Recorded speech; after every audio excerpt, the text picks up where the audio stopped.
Guide du mariage. Une journée inoubliable. Vous vous êtes rencontrés, vous vous êtes choisis, vous avez décidé de vous marier, vous avez la volonté de construire votre vie ensemble. Nous nous associons à votre bonheur. Vous allez vivre des moments fabuleux et inoubliables, et votre mariage restera l'un des plus beaux jours de votre vie. Nous vous en souhaitons bien d'autres. Le mariage n'est pas une simple formalité administrative. C'est un engagement sérieux et libre, fondé sur le respect mutuel et l'égalité des époux. Il n'y a pas de mariage lorsqu'il n'y a pas de consentement. Article 146 du Code civil. C'est un acte civique qui tient une place essentielle dans les institutions de la République française. Il vous confère des droits et des devoirs destinés à favoriser la stabilité et la sécurité de la famille.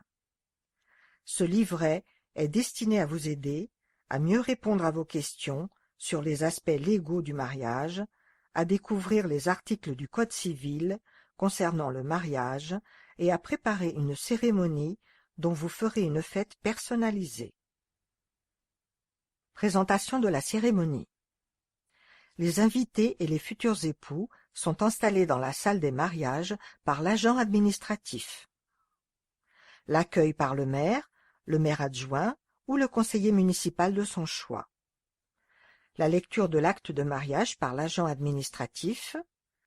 La lecture des articles relatifs aux droits et obligations du mariage par le maire adjoint ou le conseiller municipal de son choix. Article. Conformément à la loi, je vais vous donner la lecture des articles 212, 213, 214, 215 et 371-1 du Code civil. Article 212. Les époux se doivent mutuellement respect, fidélité, secours et assistance. Article 213. Les époux assurent ensemble la direction morale et matérielle de la famille, ils pourvoient à l'éducation des enfants et préparent leur avenir. Article 214. Si les conventions matrimoniales ne règlent pas la contribution des époux aux charges du mariage, ils y contribuent à proportion de leurs facultés respectives. Article 215. Les époux s'obligent mutuellement à une communauté de vie. Article 371-1. L'autorité est un ensemble de droits et de devoirs ayant pour finalité l'intérêt de l'enfant. Elle appartient au père et à la mère jusqu'à la majorité ou l'émancipation de l'enfant pour le protéger dans sa sécurité, sa santé et sa moralité, pour assurer son éducation et permettre son développement dans le respect dû à sa personne. Les parents associent l'enfant aux décisions qui le concernent selon son âge et son degré de maturité. Après la lecture des articles du Code civil, la cérémonie se poursuit avec l'échange des consentements par les futurs époux. La déclaration concernant le contrat de mariage et la présentation de l'état civil des témoins par l'agent administratif. La signature des registres et la remise du livret de famille par le maire adjoint ou le conseiller municipal de son choix. L'échange des alliances par les futurs époux. Si vous le désirez, vous pouvez aussi enrichir cette cérémonie par la lecture d'un texte choisi, par une déclaration personnelle. Important, il est conseillé de demander à la mairie un accord préalable sur ces ajouts et de respecter le cadre fixé par la loi. Des questions sur le mariage. Fiche numéro 1. Nom des époux et de leurs enfants. Autorité parentale. Nom des époux. Le mariage est sans effet sur le nom de famille, qui continue chacun d'avoir pour seul nom officiel celui qui résulte de leur acte de naissance. Toutefois, chacun des époux peut utiliser dans la vie courante, s'il le désire, le nom de son conjoint, en l'ajoutant à son propre nom ou même en le substituant au sien. Nom des enfants. Les parents peuvent choisir le nom de famille de leur enfant lorsque sa filiation est établie à leur égard au plus tard le jour de la déclaration de sa naissance, ou par la suite, mais simultanément. Ils peuvent alors choisir le nom du père, le nom de la mère, leurs deux noms accolés dans l'ordre choisi par eux, dans la limite d'un nom de famille pour chacun d'eux. En l'absence de déclaration conjointe de choix de nom à l'officier de l'état civil, l'enfant prend le nom de celui de ses parents à l'égard duquel sa filiation est établie en premier lieu, et le nom de son père si sa filiation est établie simultanément à l'égard des pères et mères. C'est le cas lorsque les parents sont mariés. Si la filiation de l'enfant n'est établie qu'à l'égard d'un parent, au jour de la déclaration de naissance, il acquiert le nom de ce parent. Les parents peuvent, par déclaration conjointe devant l'officier de l'état civil, choisir de donner à l'enfant mineur le nom du parent à l'égard duquel la filiation a été établie en second lieu, ou leurs deux noms accolés dans l'ordre librement choisi et dans la limite d'un nom pour chacun. Si l'enfant a plus de 13 ans, son consentement est requis. Le nom dévolu au premier enfant vaut pour les autres enfants communs. Autorité parentale. L'autorité parentale est un ensemble de droits et de devoirs ayant pour finalité l'intérêt de l'enfant. Elle appartient en commun aux parents jusqu'à la majorité ou l'émancipation de l'enfant pour le protéger dans sa sécurité, sa santé et sa moralité, pour assurer son éducation et permettre son développement dans le respect dû à sa personne. Les parents associent l'enfant aux décisions qui le concernent selon son âge et son degré de maturité, et ce dernier a le droit, sauf motif grave, d'entretenir des relations personnelles avec ses ascendants. L'autorité parentale est exercée en commun par les parents. À l'égard des tiers, chacun d'eux peut accomplir seul les actes usuels qui concernent l'enfant. Toutefois, lorsque la filiation est établie à l'égard de l'un des parents, plus d'un an après la naissance de l'enfant, l'autre parent exerce seul cette autorité. Le parent qui ne bénéficie pas de l'exercice de l'autorité parentale conserve le droit et le devoir de surveiller l'entretien et l'éducation de l'enfant et doit être informé des choix importants relatifs à la vie de l'enfant.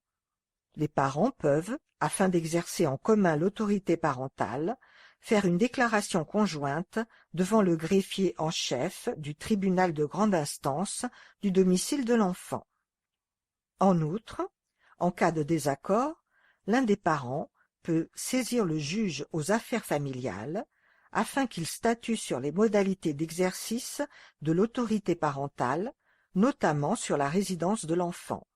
Le cas échéant, il peut décider d'un exercice conjoint ou, si l'intérêt de l'enfant le commande, confier l'exercice de l'autorité parentale à l'un des parents. Contribution à l'entretien et à l'éducation de l'enfant. Chacun des parents contribue à l'entretien et à l'éducation de l'enfant à proportion de ses ressources, de celles de l'autre parent, ainsi que des besoins de l'enfant.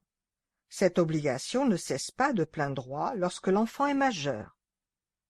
Une fois que cette contribution a pris fin, les parents doivent des aliments à leurs enfants si ceux-ci sont dans le besoin. Cette obligation est réciproque. Fiche numéro 2. Les droits et obligations des époux. Les époux se doivent mutuellement respect, fidélité, secours, assistance et s'obligent à une communauté de vie. Ils assurent ensemble la direction morale et matérielle de la famille, ils prévoient l'éducation des enfants et préparent leur avenir. Les dépenses courantes. Les époux contribuent aux charges du mariage à proportion de leurs facultés respectives. Toutefois, un aménagement de cette contribution peut être prévu par le contrat de mariage. Chacun des époux peut passer seul les contrats qui ont pour objet l'entretien du ménage ou l'éducation des enfants. Les dettes ainsi contractées engagent les deux époux, sauf lorsqu'elles sont manifestement excessives. Libertés individuelles. Chaque époux peut librement exercer une profession, percevoir ses gains et salaires et en disposer après s'être acquitté des charges du mariage. Chacun des époux peut se faire ouvrir tout compte de dépôt, compte chèques postaux, compte bancaire, livret d'épargne et tout compte de titre en son nom personnel. À l'égard du dépositaire, le déposant est toujours réputé avoir la libre disposition des fonds et des titres en dépôt. Si l'un des époux se trouve hors d'état de manifester sa volonté, ou s'il met en péril les intérêts de la famille, l'autre époux peut faire prendre en justice toute mesure nécessaire, ou même se faire transférer l'administration des biens normalement gérés par son conjoint. Le logement. Les époux doivent disposer ensemble du logement familial et des meubles. Ainsi, même s'ils n'appartiennent qu'à l'un des deux, celui-ci ne peut les vendre ou les donner en garantie sans l'accord de l'autre. En cas de location, les époux sont co-titulaires du bail, même quand il n'est signé que par l'un des deux ou s'il est antérieur au mariage. Obligations alimentaires. Les époux ont l'obligation de nourrir et entretenir leurs enfants. Cette obligation ne cesse pas de plein droit lorsque les enfants sont majeurs. Réciproquement, les enfants doivent des aliments à leur père et mère qui sont dans le besoin. Les gendres et belles-filles doivent des aliments à leur beau-père et belle-mère. Cette obligation cesse lorsque celui des époux qui produisait l'affinité et les enfants issus de son union avec l'autre époux sont décédés. Réciproquement, les beaux-pères et belles-mères sont tenus de cette obligation envers leurs gendres et belles-filles. Les impôts. Les époux sont personnellement imposables pour les revenus dont ils ont disposé pendant l'année de leur mariage jusqu'à la date de celui-ci. À compter du mariage, les époux sont soumis à une imposition commune pour les revenus perçus par chacun d'eux. Chacun des époux est tenu solidairement avec son conjoint du paiement de l'impôt sur le revenu et de la taxe d'habitation. Fiche numéro 3. Filiation et adoption. Filiation. À l'égard de la mère, la filiation est établie par la seule désignation de son nom dans l'acte de naissance de l'enfant. Elle peut toutefois le reconnaître avant la naissance ou postérieurement si son nom a été omis dans l'acte de naissance de l'enfant. Le mari de la mère est présumé être le père de l'enfant né avant le 180e jour de mariage, de ceux conçus pendant l'union et de ceux nés moins de 300 jours après la dissolution du mariage. Le lien de filiation est établi de manière indivisible à l'égard des époux. Le père non marié doit reconnaître l'enfant devant tout officier de l'état civil ou, éventuellement, un notaire. La reconnaissance peut être faite à tout moment, avant ou après la naissance de l'enfant. Lorsque la reconnaissance n'est pas possible, notamment en cas de décès du père prétendu, la filiation peut être établie par la possession d'état constatée par un acte de notoriété. Cet acte doit être demandé au juge d'instance dans les 5 ans suivant la cessation de cette possession ou le décès. Lorsque l'enfant n'a pas été reconnu, le tribunal peut déclarer la paternité. L'action doit être intentée par la mère dans la minorité de l'enfant. Ce dernier peut également exercer cette action dans les 10 années qui suivent sa majorité. Le bénéfice de l'aide juridictionnelle peut être demandé en cas de ressources insuffisantes.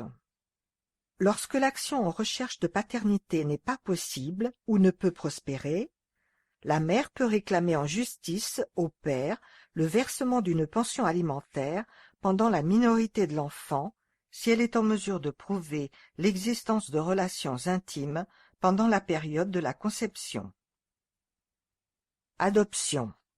L'adoption peut être demandée par les 2 époux lorsque le mariage dure depuis plus de 2 ans ou lorsque les 2 époux ont plus de 28 ans.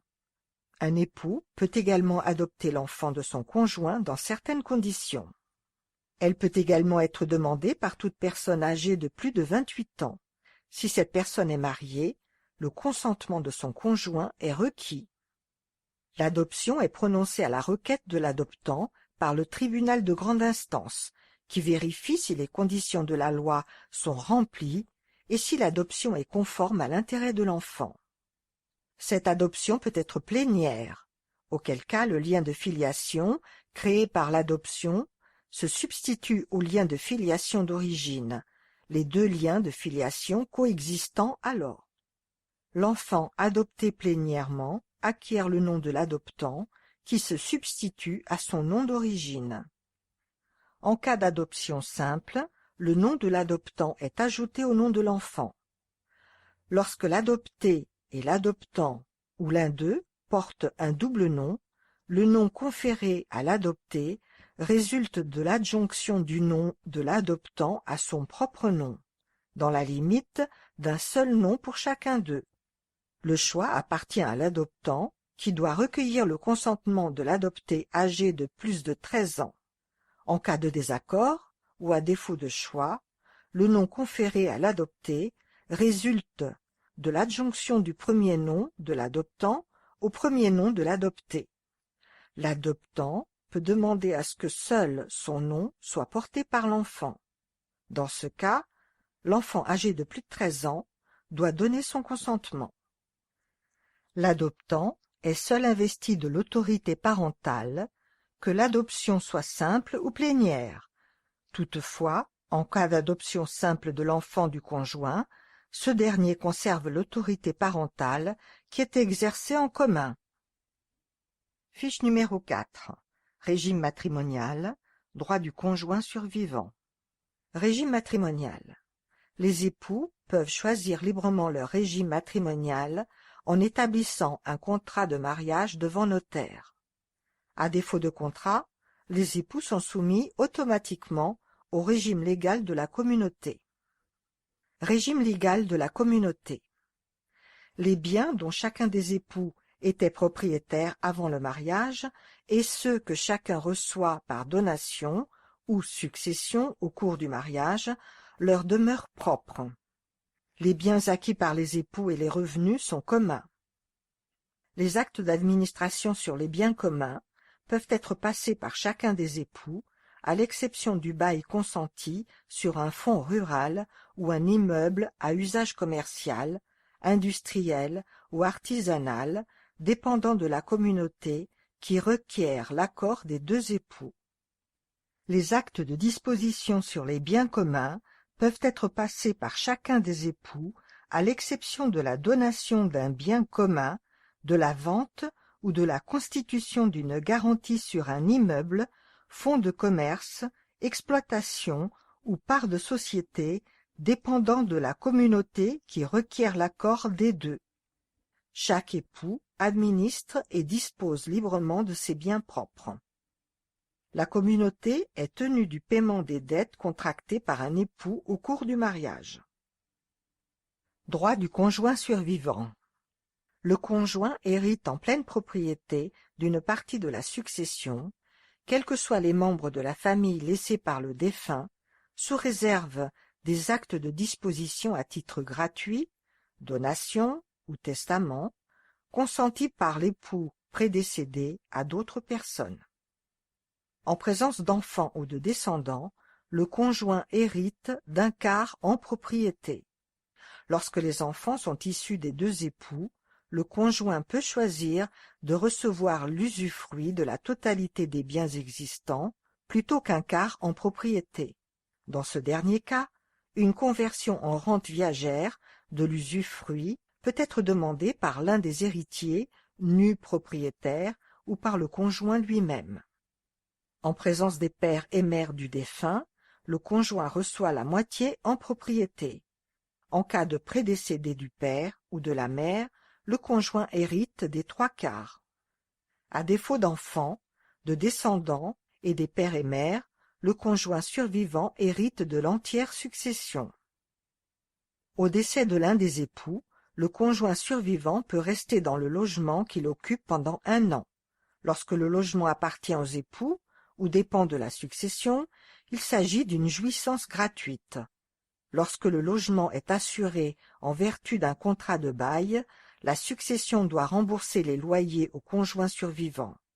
Au cours de ce délai d'1 an, le conjoint peut demander à bénéficier des droits viagers d'habitation sur le logement et d'usage sur le mobilier. La valeur de ces droits viagers s'impute sur la valeur des droits successoriaux éventuellement recueillis par le conjoint survivant. Lorsque le logement est loué, le conjoint devient le bénéficiaire exclusif du droit au bail dont les époux étaient cotitulaires. En cas de partage, le conjoint survivant bénéficie d'une attribution préférentielle de droit du local d'habitation où il avait sa résidence à l'époque du décès et du mobilier le garnissant. Les droits du conjoint survivant peuvent être aménagés par contrat de mariage, donation ou testament. Toutefois, en toute hypothèse, lorsque le défunt ne laisse que des parents éloignés, un quart de la succession est réservé au conjoint survivant. Constitution du dossier. Pièces à fournir pour la constitution du dossier. Les photocopies demandées sont obligatoires, sur présentation des originaux. Les deux époux doivent obligatoirement fournir chacune des pièces justificatives. Pièces d'identité, carte nationale d'identité française ou carte de résident, séjour, en cours de validité ou bien accompagnée de son récépissé de renouvellement ou passeport dans son intégralité, pour les étrangers avec les visas. Vous êtes de nationalité française. Copie intégrale de l'acte de naissance, datant de moins de 3 mois à la date du dépôt du dossier de mariage. Demandez le renouvellement de l'acte de naissance s'il est périmé à la date du mariage. Si vous êtes divorcé, un extrait d'acte de naissance portant la mention de divorce à privilégier ou un extrait d'acte de mariage avec mention, ou encore une copie du divorce certifié conforme accompagnée d'une attestation de l'avocat portant sur le caractère définitif du jugement. Si vous êtes veuf, veuve, joindre l'acte de décès du conjoint. En cas de modification d'état civil avant la célébration du mariage, les futurs époux s'engagent à remettre au service un nouvel acte rectifié, quelle que soit leur nationalité. Justificatif de domicile ou de résidence. Attestation sur l'honneur à faire remplir par les futurs époux.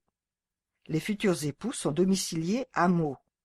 Fournir le contrat de location ou les 3 dernières quittances de loyer ou l'acte de propriété et une facture nominative de moins de 3 mois sur lesquels figurent les noms et prénoms des futurs époux. Si l'un des futurs époux est hébergé chez l'autre, un justificatif de domicile à l'adresse de l'hébergeant, une attestation d'hébergement de son futur époux en indiquant depuis quelle date il est hébergé. Les futurs époux sont domiciliés chez leurs parents.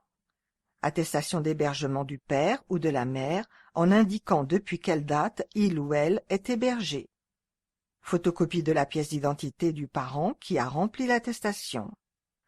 Copie de leur contrat de location ou les 3 dernières quittances de loyer ou l'acte de propriété et une facture nominative de moins de 3 mois des parents ainsi qu'une facture au nom des futurs époux à l'adresse de l'hébergeant. Les futurs époux ou épouses sont domiciliés hors Meaux ou leurs parents sont domiciliés à Meaux. Fournir le contrat de location ou les 3 dernières quittances de loyer ou l'acte de propriété et une facture nominative de moins de 3 mois des parents et copie de la pièce d'identité des parents. Les futurs époux devront malgré tout fournir leur contrat de location ou les 3 dernières quittances de loyer ou l'acte de propriété et un justificatif de domicile à leur nom pour la publication des bans. Attestation sur l'honneur de domicile à faire remplir par les parents. Témoins. 2 minimum, 4 maximum pour le couple. Les témoins doivent être majeurs et en capacité de signer l'acte de mariage. Copie de leur pièce d'identité avec photo lisible. Liste des témoins à compléter. Vous avez des enfants en commun. Joindre les copies intégrales de leur acte de naissance de moins de 3 mois, le livret de famille qui sera complété par la date du mariage, fiche de renseignement des enfants en commun. pour les futurs époux, épouses de nationalité étrangère. Tous les documents établis en langue étrangère doivent être traduits en français par un traducteur, assermenté, ou par leur consulat. Une copie intégrale de l'acte de naissance du ressortissant étranger de moins de 3 mois si elle a été délivrée en France, de moins de 6 mois si elle a été délivrée par les autorités étrangères du pays.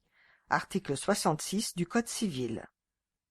En fonction des pays, cet acte devra être légalisé par le pays d'origine, certifié conforme par le consulat étranger le plus proche du domicile. Certains actes doivent également comporter l'apostille.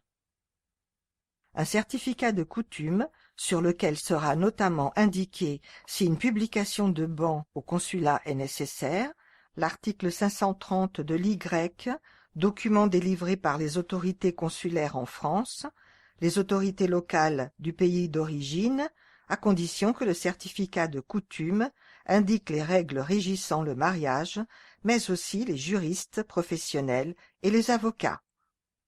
Un certificat de célibat ou de capacité à mariage datant de moins de 6 mois à la date du mariage, délivré par le consulat de préférence ou par les autorités compétentes du pays d'origine.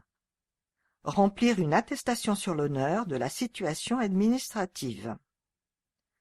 Si les futurs époux ont conclu un contrat de mariage, certificat du notaire, charte de bonne conduite et les engagements de convivialité, attestation sur l'honneur de prise de connaissance de la charte de bonne conduite et les engagements de convivialité. Vous êtes militaire. Autorisation préalable du ministère de la Défense. Pour les futurs époux, réfugiés ou apatrides. Un acte de naissance, datant de moins de 3 mois à la date du dépôt de dossier, avec mention de mariage néant. Un certificat de coutume, valable à vie, les futurs époux, épouses, doivent s'adresser à l'OFPRA, 201 rue Carnot, Fontenay-sous-Bois. Une attestation sur l'honneur de non-mariage ou de non-remariage. Autre formalité. Autorisation de publier l'annonce du mariage dans la presse locale. Attestation sur l'honneur du formulaire, mise à jour l'acte de naissance pour la célébration du mariage. Attestation sur l'honneur concernant la date souhaitée de la célébration. Fiche de renseignement des futurs époux. La date de mariage ne pourra être fixée que lorsque le dossier sera complet. Charte de bonne conduite et les engagements de convivialité. Les formalités administratives préalables. Article 1. Avant toute cérémonie, un dossier doit préalablement être constitué de différentes pièces obligatoires. Une fois déposé et validé par le service de l'état civil, élection, le jour et l'heure de la cérémonie sont fixés en accord avec les intéressés en fonction du planning du service. Article 2. Le nombre d'invités devra obligatoirement être communiqué lors de l'enregistrement du dossier. L'heure de la cérémonie. Article 3. Le jour de la cérémonie, les intéressés et leurs invités doivent se présenter devant l'hôtel de ville 15 minutes avant l'heure de célébration, sans obstruer le mariage précédent. Cet horaire doit être scrupuleusement respecté afin de ne pas perturber le déroulement des célébrations du jour qui sont programmées toutes les 30 minutes. Article 4. Dans un premier temps, seuls les futurs époux et leurs témoins seront admis dans l'enceinte de l'hôtel de ville pour une vérification des identités. L'absence ou le retard prolongé d'un témoin entraîne son remplacement par un autre membre des invités choisi par les futurs époux. Une fois les formalités effectuées, les intéressés devront rejoindre leurs invités à l'extérieur de l'hôtel de ville avant d'être conviés par le gardien et ou l'officier de l'état civil à se diriger vers la salle des mariages. Lieu, accès et stationnement des véhicules. Article 5. Les cérémonies de mariage se déroulent à l'hôtel de ville. Article 6. le stationnement des véhicules devant l'hôtel de ville est limité à la dépose des mariés ou des parents. En cas d'arrêt et ou de stationnement gênant, les contrevenants s'exposent à des peines d'amende et de mise en fourrière de leur véhicule. Les intéressés devront anticiper les éventuels embouteillages routiers qui pourraient générer tout retard. En outre, il est souhaitable de se renseigner sur les parcs de stationnement autorisés. La salle de célébration. Article 7. Les cérémonies ont lieu dans la salle des mariages. Celle-ci ne peut pas accueillir plus de 105 personnes. Dès lors, il importe que le nombre d'invités, communiqué par les futurs époux, lors du dépôt du dossier, soit respecté. Dans cette perspective, un décompte avec filtrage sera opéré par le gardien de l'hôtel de ville. Toute personne comptabilisée en surnombre, soit à compter de la 106e personne, devra demeurer dans le plus grand calme à l'extérieur de l'hôtel de ville. Les téléphones portables devront être mis en mode silencieux et aucune nourriture ne sera introduite dans la salle de célébration. La cérémonie. Article 8. Pour respecter ce moment solennel, il est interdit sur le parvis de l'hôtel de ville et à proximité des fenêtres de la salle des mariages de crier, de courir, de se bousculer et de jouer d'un instrument ou de diffuser de la musique. Article 9. Pour conférer le maximum de solennité à l'instant, tout déguisement est à proscrire. Le comportement des personnes doit être digne. Article 10. En application de la loi, le visage des personnes ne pourra être dissimulé par quelque élément que ce soit, masque, casque, foulard, casquette. Article 11. En dehors des manifestations organisées à l'initiative de la mairie, le déploiement de drapeaux, banderoles, affiches ou panneaux d'information est interdit. Article 12. À l'issue de la cérémonie, les mariés et leurs invités devront quitter rapidement la salle des mariages ainsi que le parvis de l'hôtel de ville et ses abords afin d'en libérer l'accès et préserver le calme pour les mariages suivants. Les nuisances sonores, bruits excessifs et musique, du fait du mariage, sont interdites aux abords de l'hôtel de ville et dans les rues adjacentes. Les époux seront responsables du respect de ces règles par leurs invités. Article 13. Pour la sécurité des personnes, mais aussi pour le maintien en bon état de la propreté de la salle des mariages suivants, l'utilisation de riz, de confettis ou de tout autre projectile de cette sorte est prohibée. Article 14. De même, l'utilisation de fumigènes, de pétards ou de feux d'artifice est strictement interdite à l'intérieur comme aux abords de la mairie. Il est rappelé qu'il est interdit, lors de la sortie des mariés, de jeter du riz sur le parvis de la mairie. Par ailleurs, il est préconisé dans un souci de respect de l'environnement de ne pas utiliser de matière plastique pour le jet de pétales. Le cortège. Article 15. La liesse qui accompagne une célébration doit s'exprimer lors des cortèges de véhicules sans aucun trouble à la circulation. Dès lors, il est demandé aux intéressés de veiller au bon déroulement de la progression du cortège, notamment en rappelant à l'ensemble de leurs invités de respecter les dispositions du code de la route dont les infractions seront verbalisées par les services de police.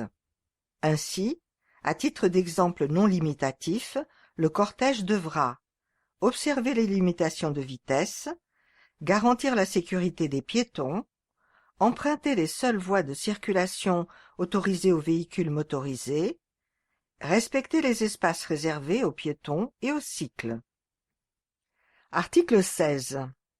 Par ailleurs sont interdits tout débordement, toutes atteintes à la sécurité, à la tranquillité publique et aux troubles du voisinage, tels que notamment les cris, invectives, danses sur le parvis de l'hôtel de ville et ou sur la route, l'utilisation intempestive de klaxons, de dispositifs pyrotechniques et de fumigènes.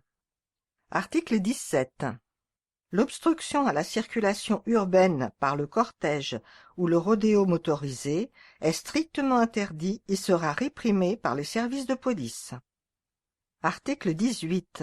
Enfin, toute mise en danger de la vie d'autrui pourra entraîner une interpellation immédiate par les forces de l'ordre.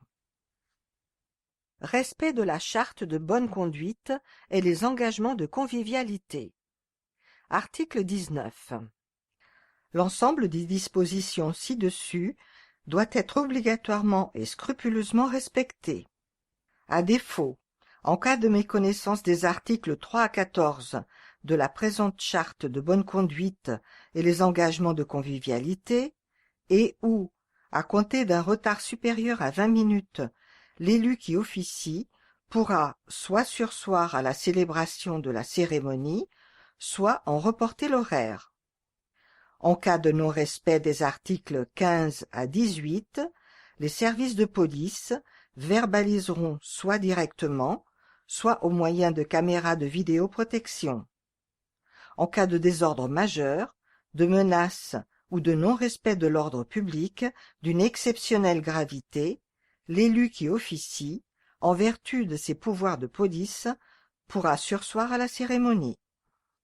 Ainsi, en cas de report de cérémonie, celle-ci sera célébrée ultérieurement. Le magistrat de permanence du parquet en sera immédiatement avisé.